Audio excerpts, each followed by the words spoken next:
the Deputy Chairperson of the Zimbabwe Human Rights Commission, Commissioner Dr. Dorothy Moyo, Commissioners of the Zimbabwe Human Rights Commission here present, and those in the diaspora. I believe we have a representative from the Zimbabwe Media Commission. If you are here, you are welcome. We recognize your presence.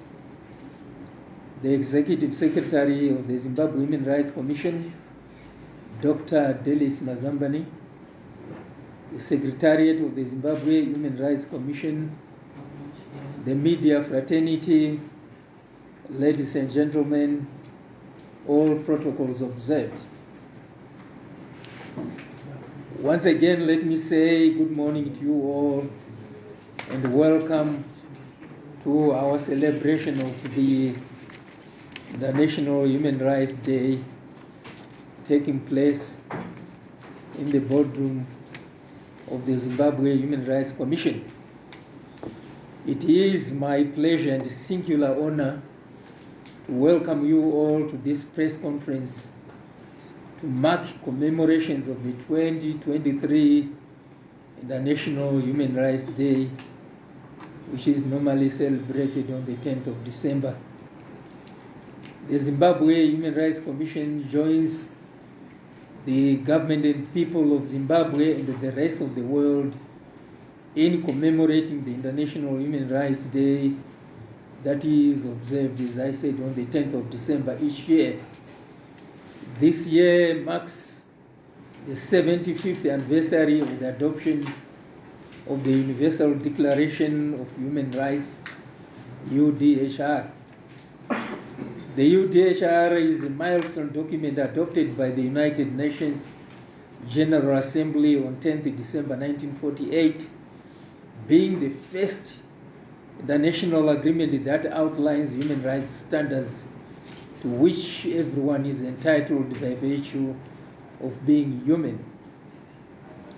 As you may be aware of, the UDHR was adopted soon after the world had experienced horrific human rights abuses during the Second World War from 1935 to 1945 and the First World War from 1914 to 1918 before that.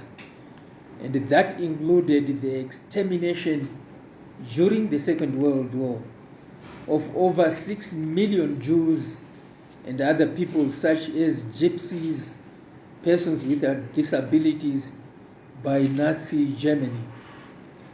The adoption of the UDHR therefore recognized the human rights to be the foundation for freedom, justice, and peace. The UN General Assembly proclaimed the UDHR as a common standard of achievement for all peoples and all nations. The Universal Declaration of Human Rights includes 30 articles whose provisions have been adopted in subsequent international and regional treaties and conventions, as well as national constitutions, including the Constitution of the Republic of Zimbabwe, Amendment number 20, Act 2013. The UDHR declares that human rights are universal and are to be enjoyed by all people without discrimination on whatever basis or grounds. Some of the civil and political rights outlined in the UDHR are the right to dignity, the right to non-discrimination, the right to life, liberty, and security of person, the right not to be subjected to torture or cruel, inhuman, and degrading treatment or punishment, the right not to be subjected to arbitrary arrest, detention, or exile, the right to fair trial, right to nationality, and various freedoms that include freedom of movement and residence and freedom of peaceful assembly and association. In addition, the UDHR provides for social and economic rights that include the right to employment, the right to an adequate standard of living that include food, clothing, housing, and medical care, and the right to education. The theme for this year's International Human Rights Day commemorations, running since 2022 to mark the year-long celebrations of the 75th anniversary of the UDHR, is, in the quote, dignity, freedom, and justice for all. Dignity, freedom, and justice for all. Human rights values are the very essence of our shared humanity. The theme, therefore, reminds us that every person, regardless of their race, gender, religion, or social status, possesses inherent rights that must be respected, protected, and fulfilled. The right of access to justice provided for under Section 69 of the Zimbabwe Constitution as part of the broader framework of the right to fair hearing or trial recognizes the courts as the custodians of the Constitution and guardians of remedies for the protection and enforcement of human rights. Human rights values serve as a beacon of hope, a moral compass guiding us towards a more just and inclusive society characterized by shared values of dignity, freedom, fairness, respect, justice, equality, and non-discrimination, the rule of law, and peace, to mention but a few. In this regard, ladies and gentlemen, commemorations of International Human Rights Day accord us an opportunity to reflect upon the progress we have made in promoting and protecting human rights, and seize opportunities to learn as a country and acknowledge the challenges that lie ahead as we recommit ourselves to the pursuit of a world where every individual can live with dignity, freedom, justice, and equality. The ZHRC commits itself to continue delivering on its mandate towards promotion and protection of all human rights in general.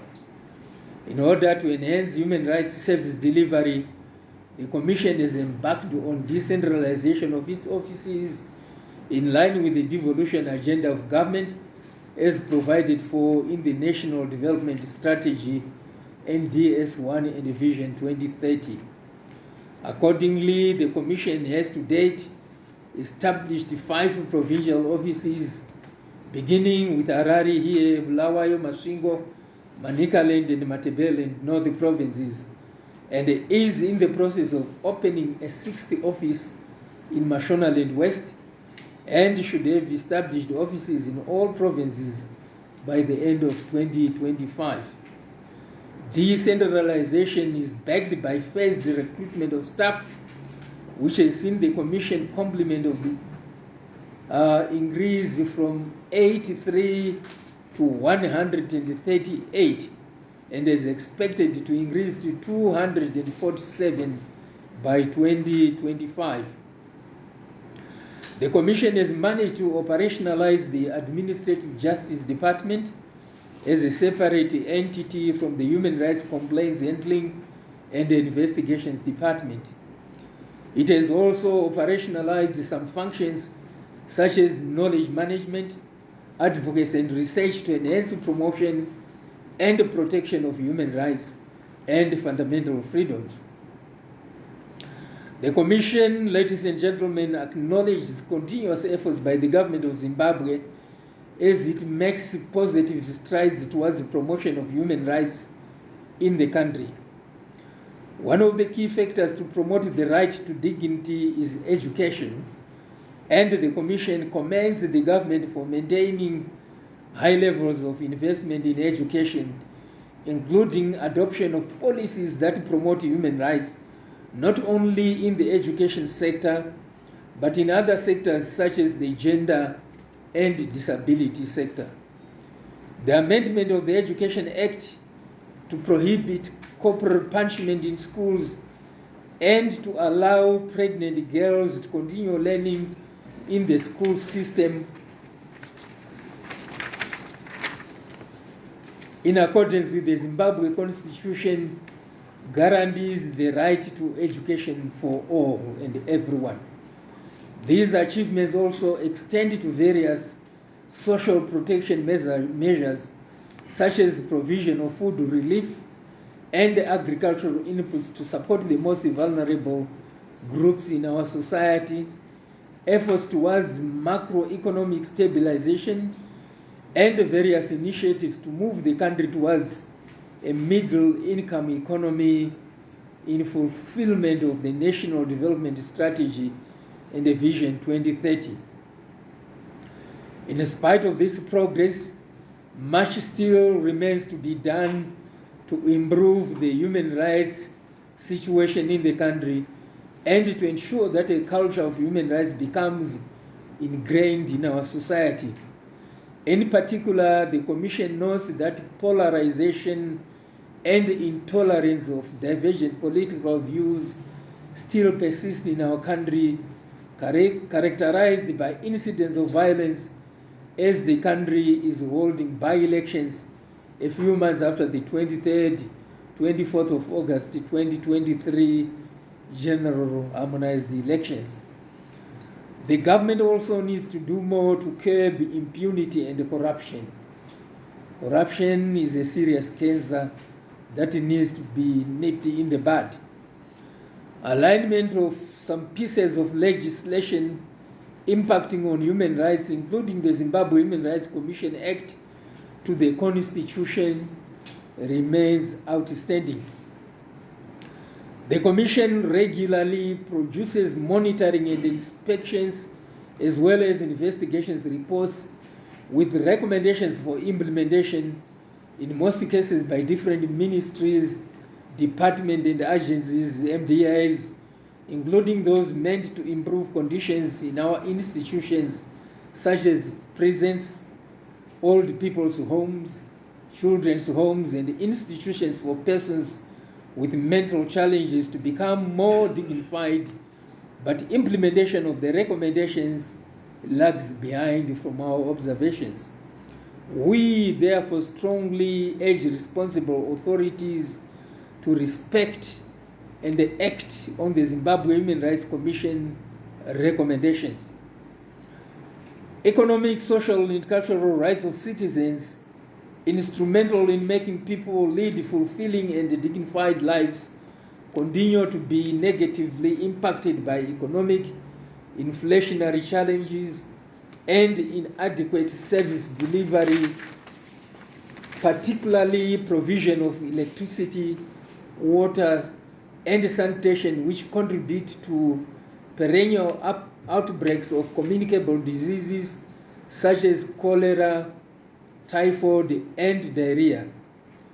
Some harmful religious and traditional practices such as early childhood marriages through betrothals continue to violate the rights and the entitlements of the most vulnerable groups that include our children, women, minority groups, and the persons with disabilities. Poverty among communities and households, including in urban areas, due to unemployment and limited economic opportunities, is on the increase. Despite government efforts to deal with the crisis, drugs and substance abuse continue to be rampant and destroy the future of our young generations.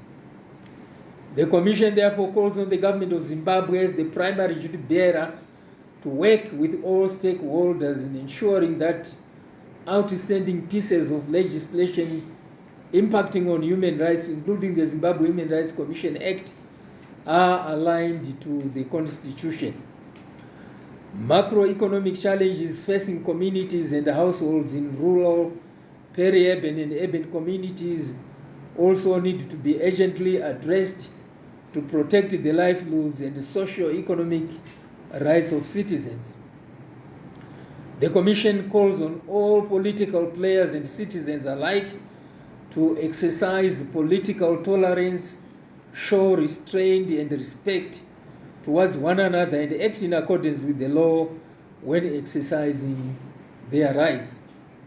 By the same token, the Zimbabwe Human Rights Commission calls on law enforcement agencies to investigate and facilitate prosecution of offenders who commit criminal violations of human rights in all their forms and degrees.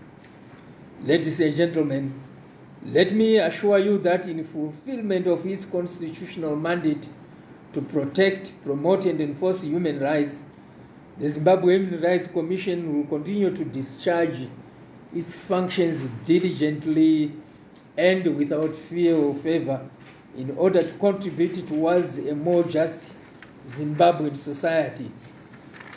This is more so as we are committed to maintaining the Commission's brand as an A-status national human rights institution for Zimbabwe, recently re-accredited as such by the Global Alliance of National Human Rights Institutions in accordance with the Paris Principles relating to the status of national human rights institutions. An acknowledgement by clap of hands will be most welcome. Thank you very much. And finally, ladies and gentlemen,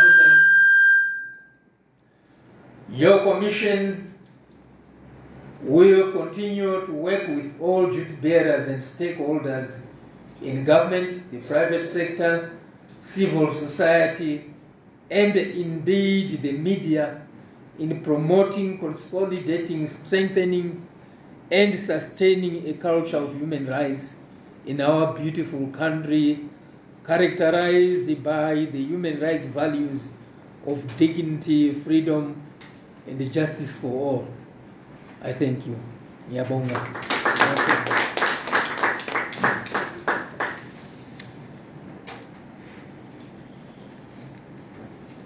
Yes, thank you very much, Chairperson.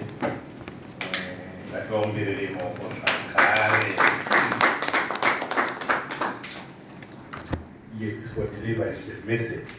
I will not be able to repeat or emphasize anything.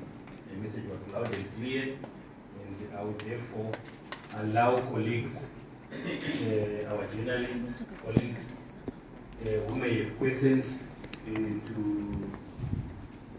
come in and immediately seek any clarity. Like I said, you identify yourself. When you come from a media house, you identify the media house that you represent, and then ask the questions. If there are many questions, then we can take them in sets of three.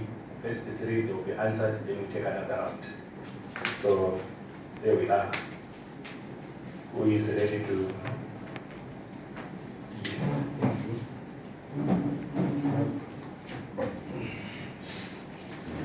Sandesan Dube from Louisiana.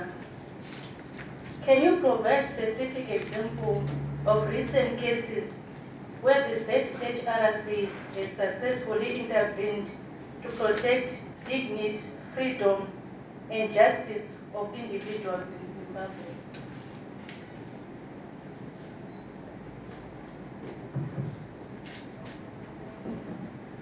Good morning, everyone. My name is Sharon Guerme. I come from this state. My first question is on how many cases have you recorded so far of human rights abuses? And then there are so many social media reports where some people allege that there were some cases of torture and abduction. What has the commission done about that? Thank you.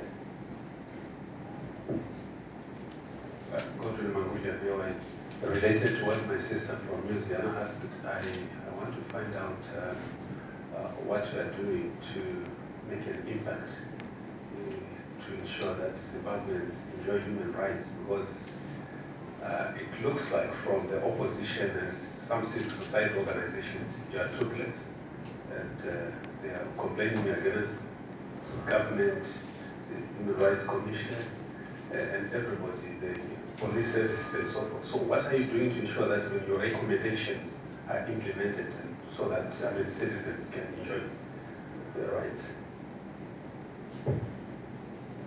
Yes.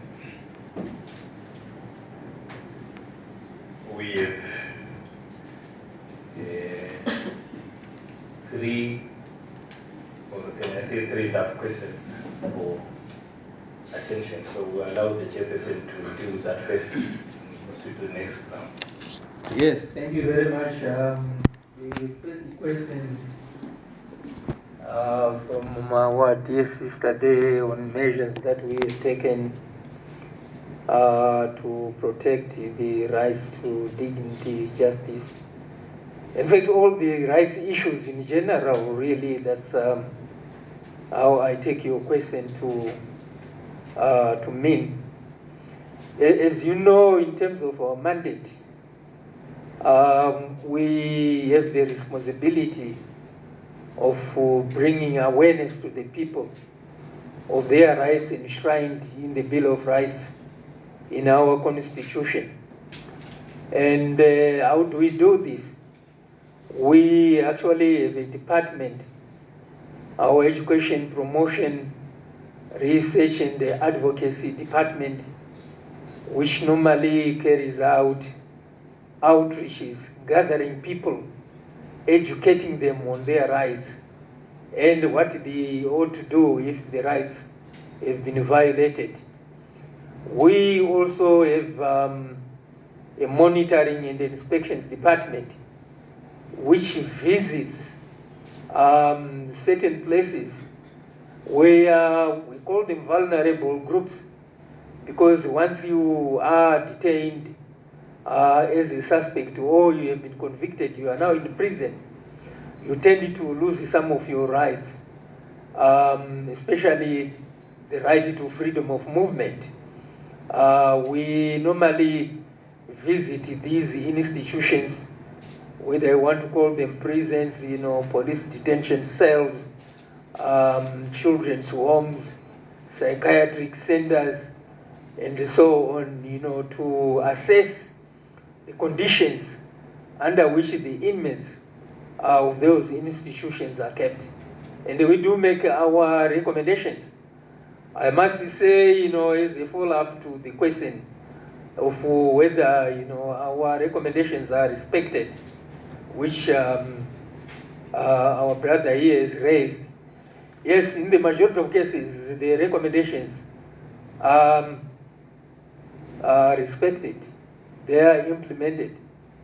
But where they are not, because there may be reasons for such resource constraints, we don't just sit on our laurels, we keep on following up.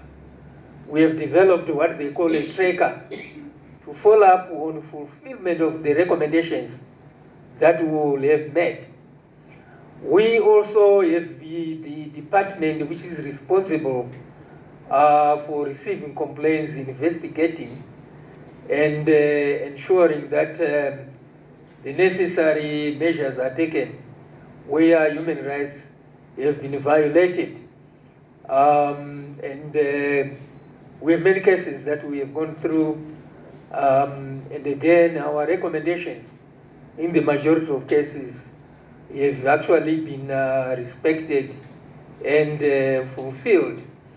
Where we feel we don't have the necessary authority, we have always made referrals to institutions that are responsible. Some of these matters end up in our courts of law, where there's criminal violation. And we also have authority in terms of the Constitution, specifically Section 243 1H, to direct the Commissioner General of Police to carry out investigations and report back on the outcomes where there have been criminal violations, including the issue of, abductions, which has been referred to, the issue of even murders. But you'll find in the majority of cases, because the police also have constitutional mandate to maintain law and order. We don't normally, send those directives because the police will have taken the initiatives to do something about that. And so, yes, people might think, we are toothless. We are toothless in the extent that if we make a recommendation and it is not honored or fulfilled, we may not take the same measures as would be taken when a court order has been issued. Because if there was a court order, it would then have to be executed. And, the necessary penalties, effected. But this is something that we have been clamoring for. We have been saying we wish our Empowering Act could be amended to give us powers to issue orders that can then be registered with the court. They become court orders and they can then become executable. This is happening in other jurisdictions. You go to Ghana, you go to Kenya, and all these other countries. They do issue orders which can be executed through the courts. And we hope one day we'll be able to convince the powers that be, our parliament, to do exactly that. And finally, there was an issue, a question of whether we have statistics on cases of human rights abuses that have been reported to us, or which we have monitored through the press and so on. This is a technical question, and maybe in terms of numbers I would pass it on to Mr. Mkutiri and his boss there, the ES. I think they can respond to this one in terms of the numbers, which I believe they would be at the tips of their fingers. Yes, Mr. Mkutiri, over to you. Okay, thank you so much, Chair, for articulating that. Yes, we will always be surprised if there is no question on statistics. So we always keep them on hand. So just for this year, from January to date, we have two mandates, like I said. The mandate to deal with human rights cases, violations of human rights cases. And the second one, which is our public protector, which was also known as Ombudsman Law. So we've broken them down. For human rights complaints, we have received 808 cases since the beginning of the year. And for administrative justice, that's the public protector, it's 482 cases since the beginning of the year. So these are receiving attention, and there will be different levels of investigation. The first stage is to assess whether we have mandate or whether we are the best institution to assist the client or citizen. Then they are referred if we do not have mandate or we think another institution is better placed to deal with the issues. Then most of them then end up in our process of investigations, and therefore we are already looking into that. Of course, they are categorized into the different areas. This being an election year, political rights issues dominated the issues that we were dealing with. And that includes many things, including conflicts around allocation of national resources. It can be food, it can be agricultural inputs, and so forth.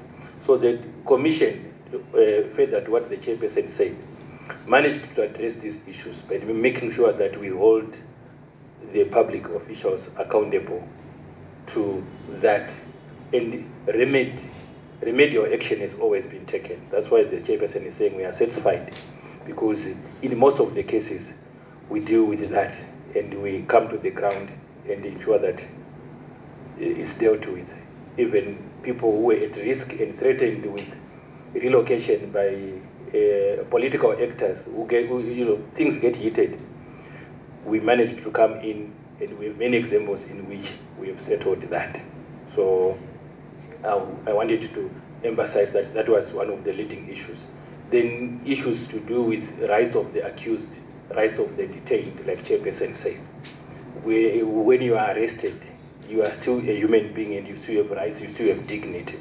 So that was also dominating because we work a lot with detention facilities and we have many cases that we dealt with, issues related to abuse of power, abuse of office, justice delay, and so forth.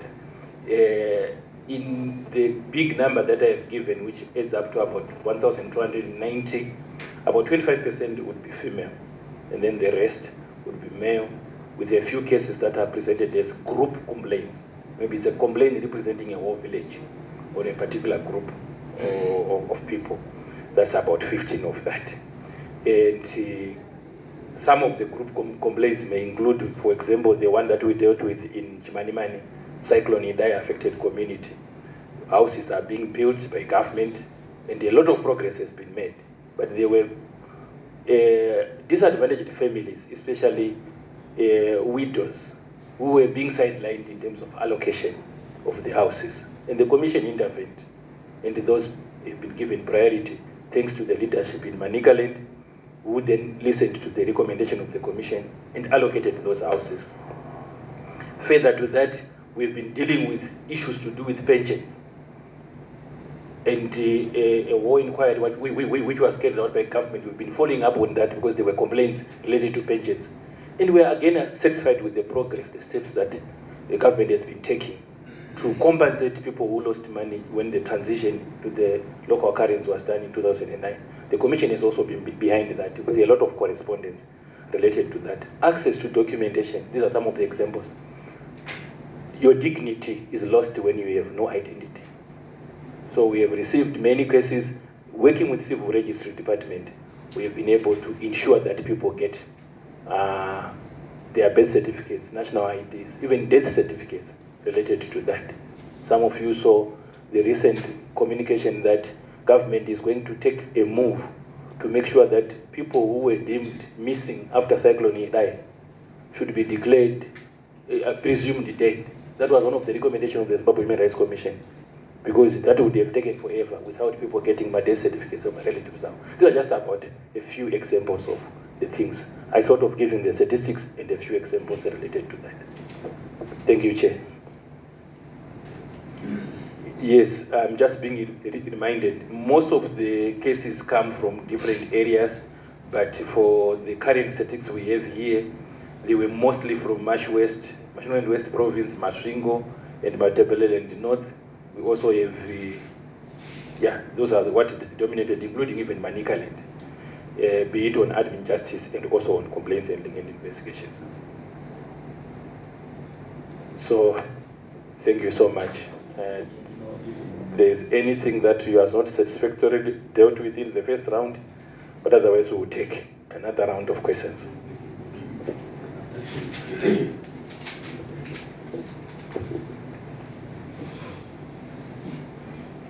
Maybe on the political rights cluster, I want to find out where all these cases that are reported in the media are reported to the Zimbabwe Human Rights Commission, because in some instances we have spoken to the police who say this matter has not been reported, although it has been reported in the media. So that's a follow-up, and we can take another set. The chair will start with that.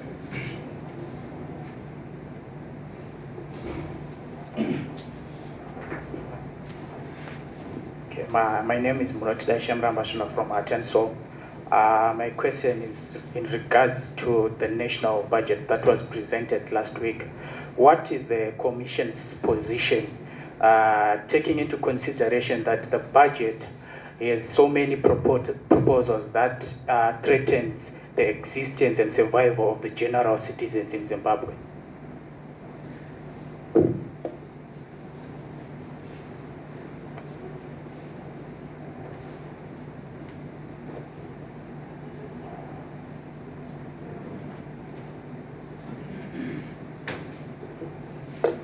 Yes, thank you.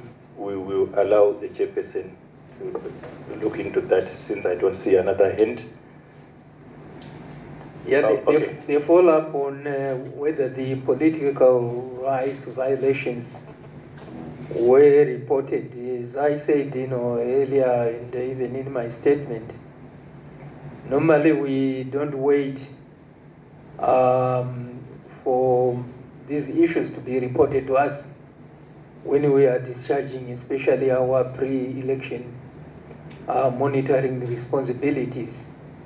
We would normally pick some of them as we move along, as we are monitoring.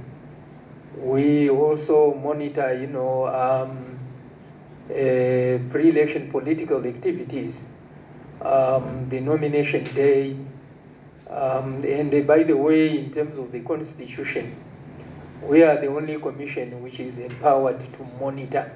When you are monitoring, whatever we come across and requires addressing administratively, we bring to the attention of the administrative authority, whether it's ministry, department or agency, for correction. And you will be aware that the Electoral Act at one time before the 2013 people-driven constitution, had a provision which lumped up the Zimbabwe Human Rights Commission with other stakeholders in a committee that was supposed to look into these issues, and that included our colleagues from the police,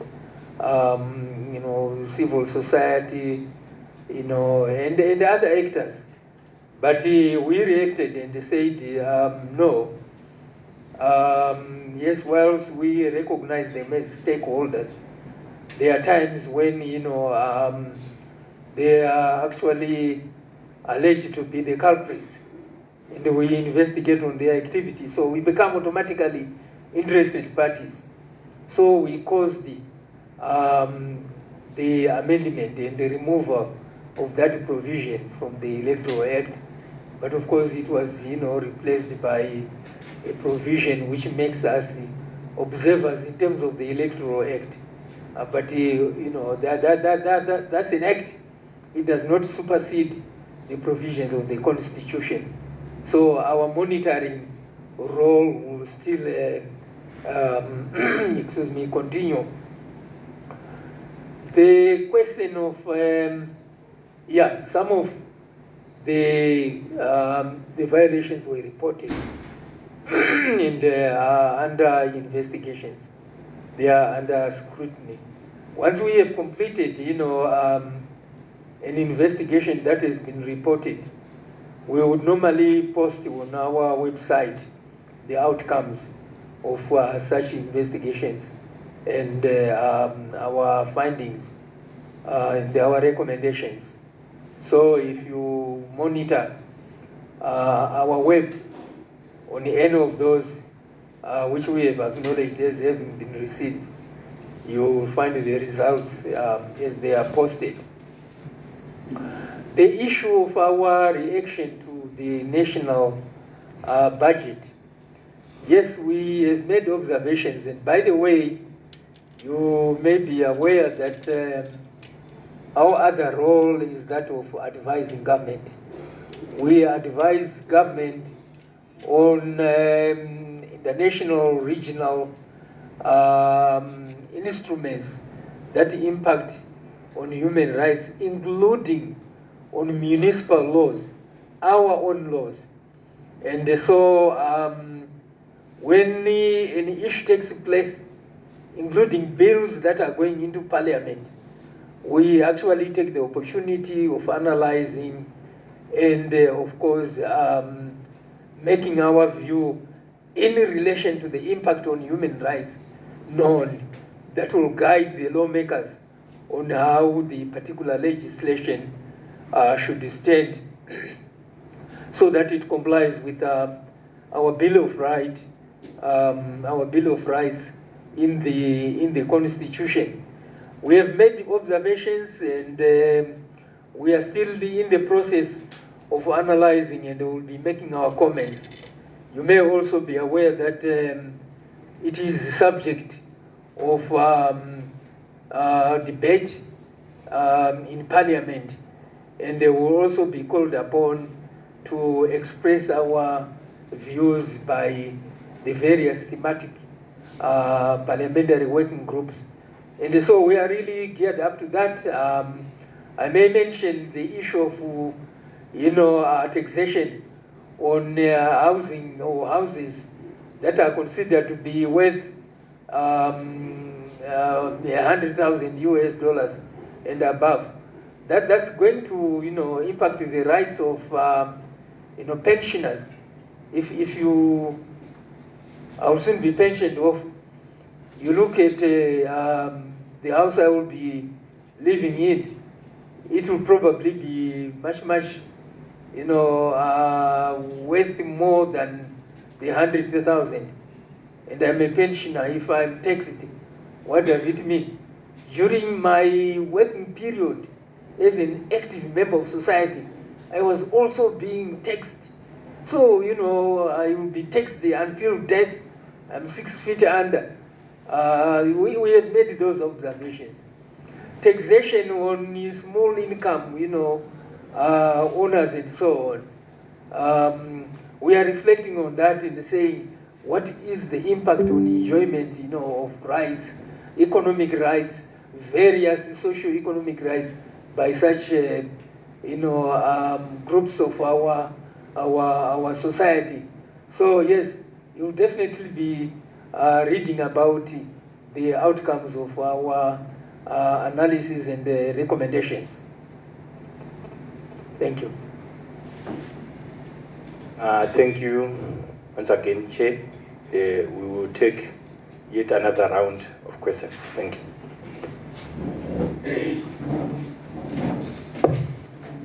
My question is on gender-based violence. As Zimbabwe Human Rights Commission, so far according to media, more than 40 women have died this year. As Zimbabwe Human Rights Commission, what initiative or programs do you undertake to address the issue of gender-based violence? Thank you. Another, if there's any next.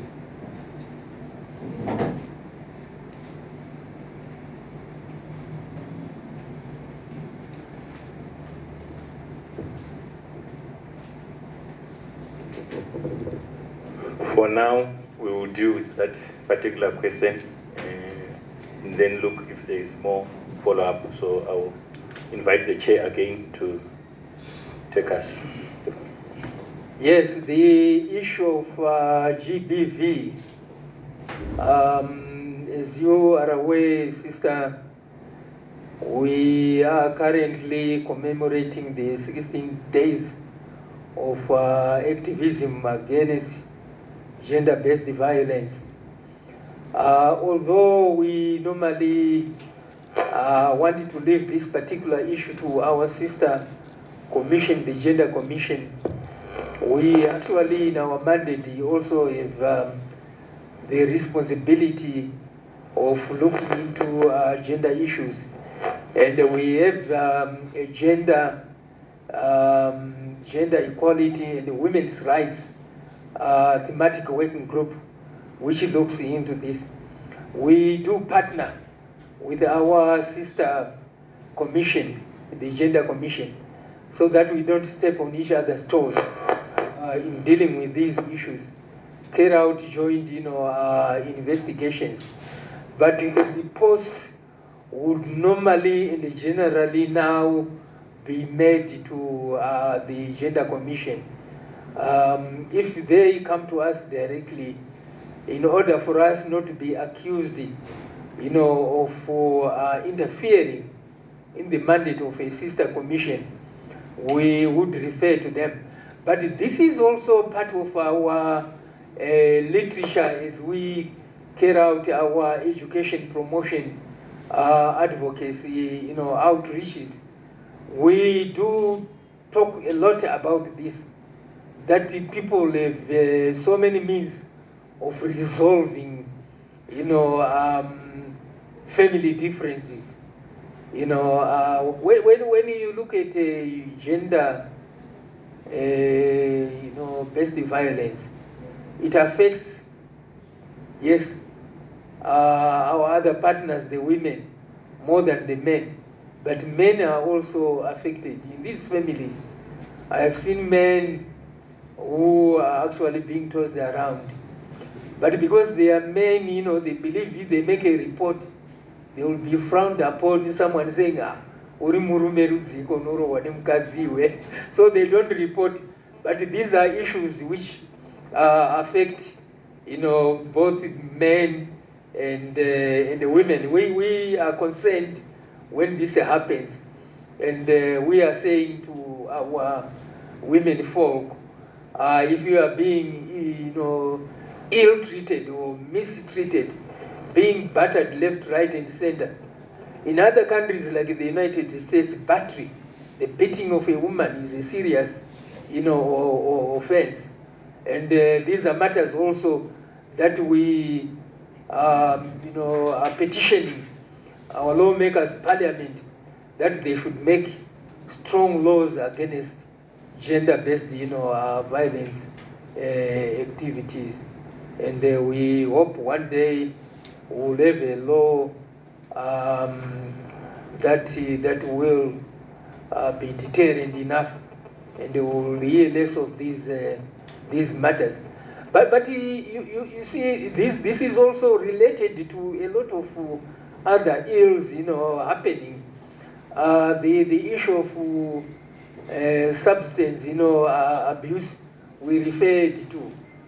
When a man is drunk, he's been, discussing the issues in the pub there with the friends, they lose their head when they get home. And they started behaving like wild animals. These are matters we are saying it takes all of us to tango when we are dealing with the issues of this nature. If you have differences, you have to talk to someone so that you can resolve them amicably.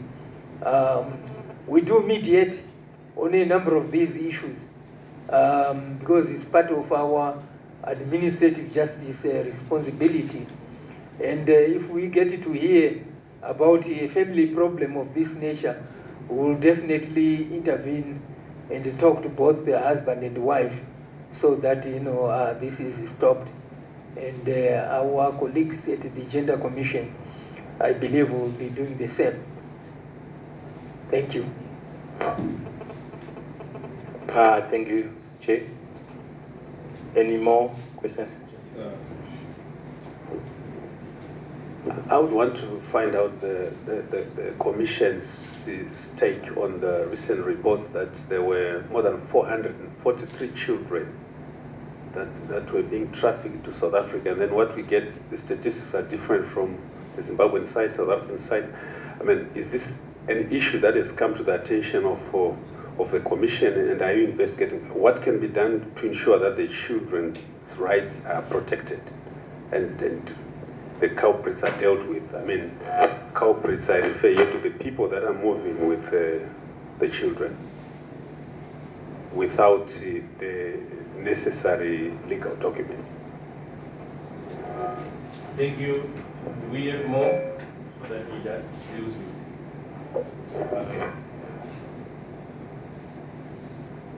That's fine. Over to you, Chair. Yes, thank you very much. We also have captured this, through reportage on the print media. I don't think we have received a complaint as such, but we have been looking at reactions by authorities here in Zimbabwe and in South Africa.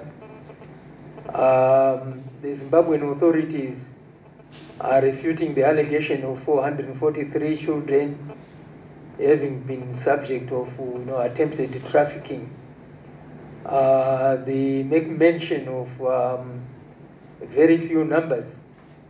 I know there is a requirement that if a child is traveling on their own or they are accompanied by an adult who is not the parent, they need to have an affidavit from one of the parents or from the parents, confirming that they are going across the border for a particular purpose, and they will be back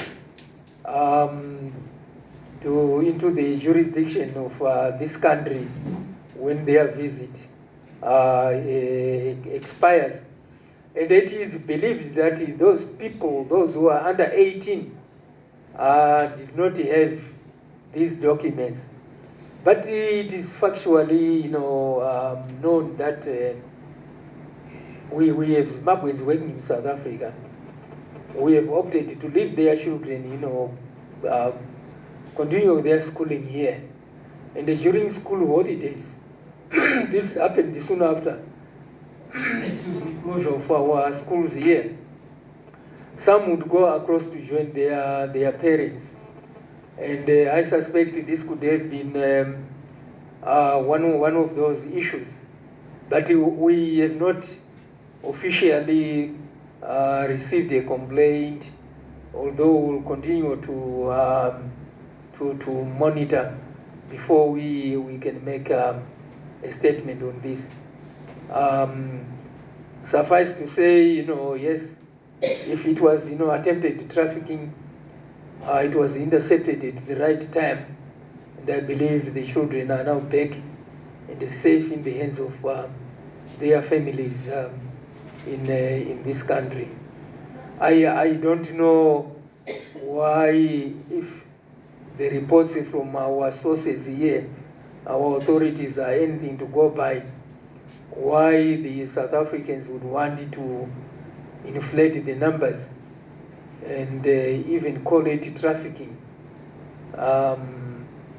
If they had their passports, the visa requirement has now been abolished with South Africa, so they would not have been having visas in their passports. But the fact that an official document identifiable as Zimbabweans, I think would probably rule out the issue of trafficking. But we are monitoring, and the two governments, I'm told, are discussing this issue. I think that's what I could say at this stage. That we will be monitoring, but we would condemn the issue of trafficking, in minors, as it is heinous and a violation of the children's rights. Thank you. Okay, thank you. I'm just checking if there would be, yes, this is the session to take as many questions, so if there's anyone, don't leave me anything. Yes, 2 questions. Okay, the last question.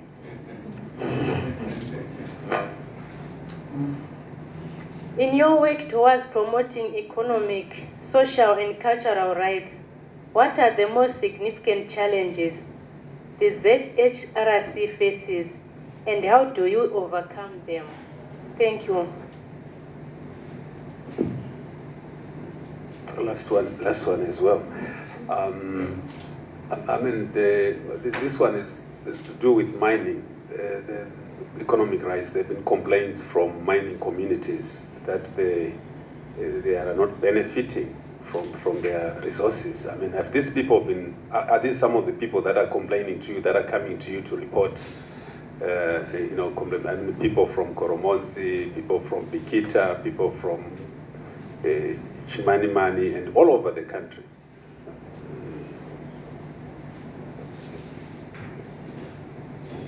Any other?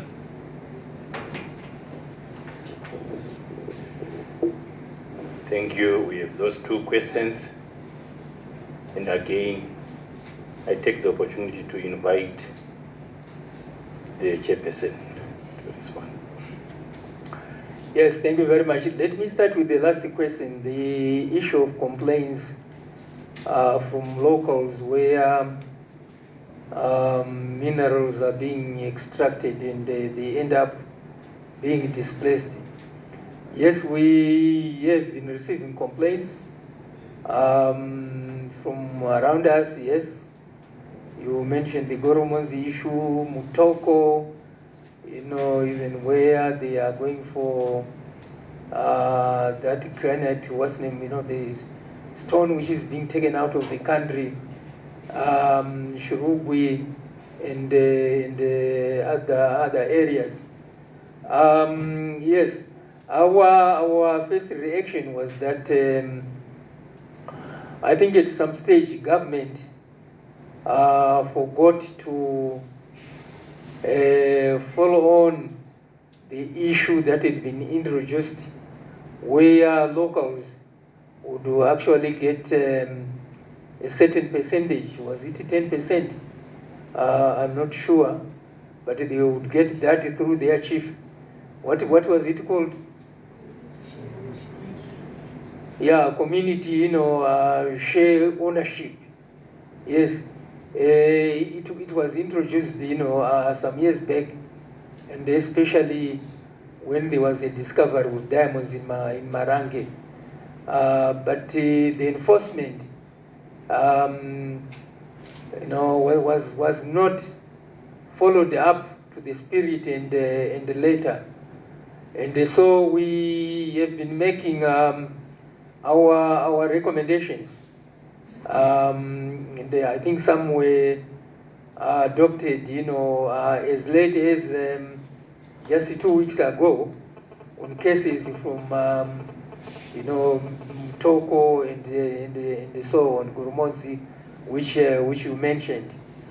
And we are saying these are matters we would actually keep on our tracker, so that we keep on reminding government through the Ministry of Mines that they have to make sure that the locals are not shortchanged. And I think government is also quite sensitive to these issues. But there are times when they probably have a lot of issues on their plate, and they forget about some of these issues. But we definitely, yes, have been receiving complaints and monitoring and doing something about it. Yes. My dear sister mentioned whether we have any significant challenges that we have been facing in promoting socio-economic rights. Yeah, well, the challenges that we can talk about, one, those of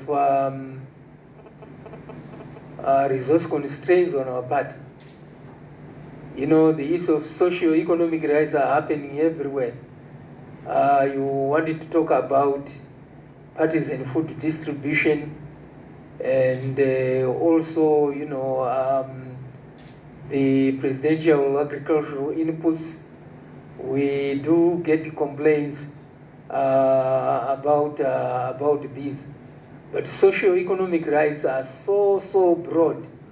If you are talking about a community that's going to be displaced from its usual place of residence, their socio-economic rights are impacted because they've lived as a unit, a cohesion, one unit, and when they are being displaced, it means you are now separating families.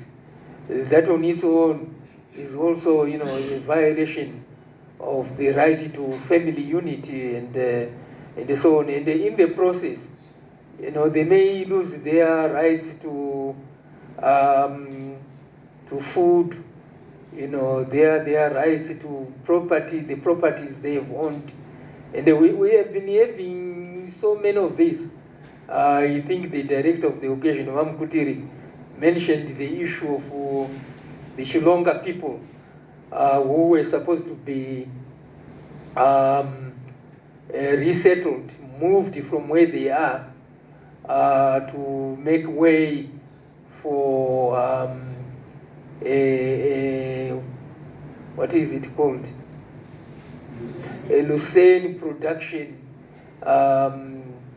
a company which was supposed to move in.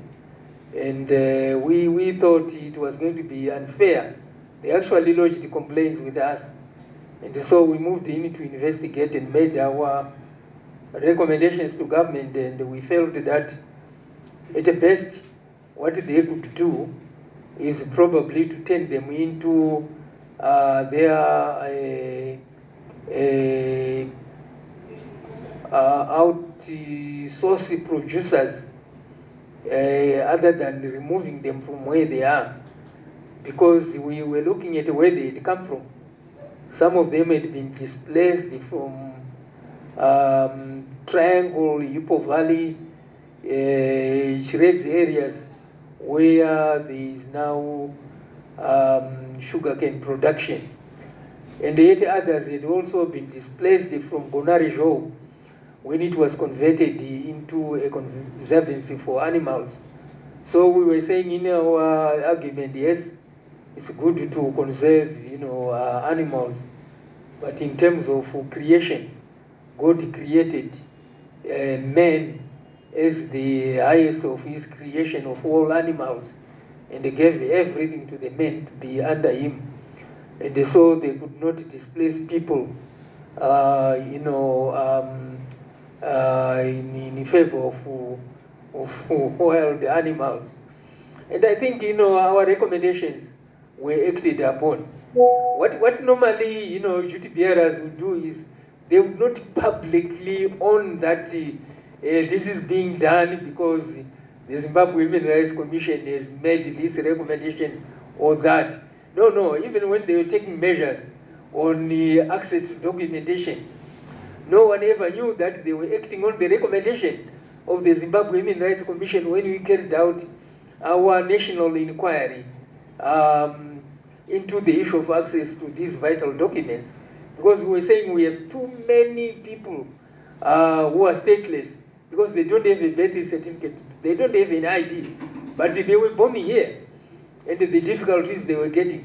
The issue, again, the director, of the occasion referred to, of the cyclone Eli, displaced the people affected and those who died in the catastrophe in Mani, Chipinge, and other neighborhoods.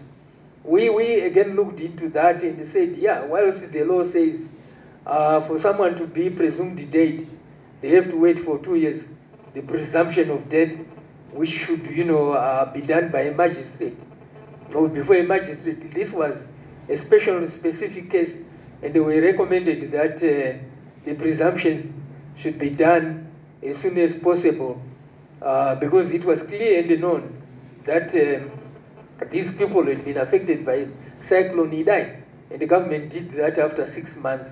So we are happy that our recommendations are generally acted upon, although they may not be publicized as such by the implementing authorities. So that's where we are, and we are happy, that we are effectively discharging our mandate.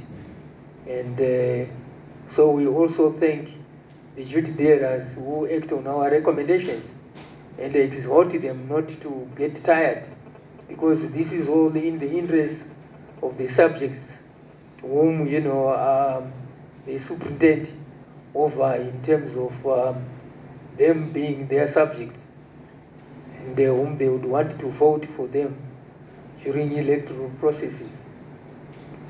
Thank you. Thank you so much, Chair.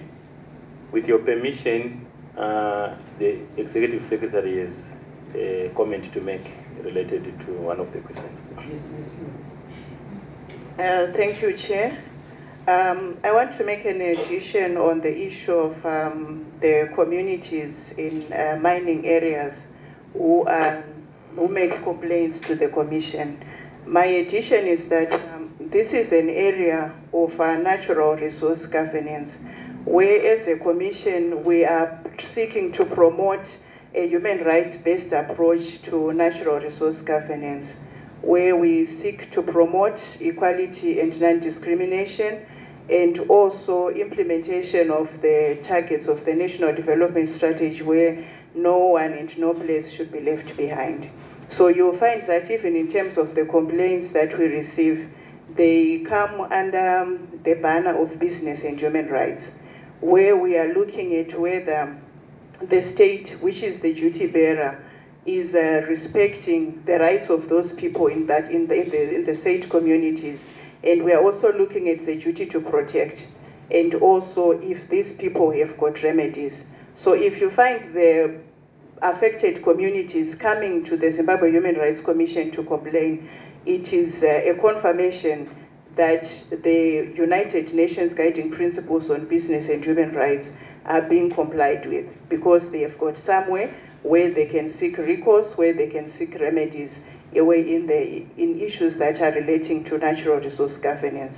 Then on the question from Sister Tawisan on challenges faced in promoting socio-economic and cultural rights, I'll respond particularly to socio-economic rights. In terms of human rights principles, enjoyment of socio-economic rights is subject to availability of resources. So it is really a challenge when you approach a duty bearer, maybe a responsible ministry, department, or agency, where there are allegations that they are not complying with enjoyment of certain socio-economic rights. If the resources that should enable them to comply or implement those rights are not there, there can be a loophole where there is an excuse of resources, since the right is enjoyed subject to availability of resources. So that can be a very critical challenge.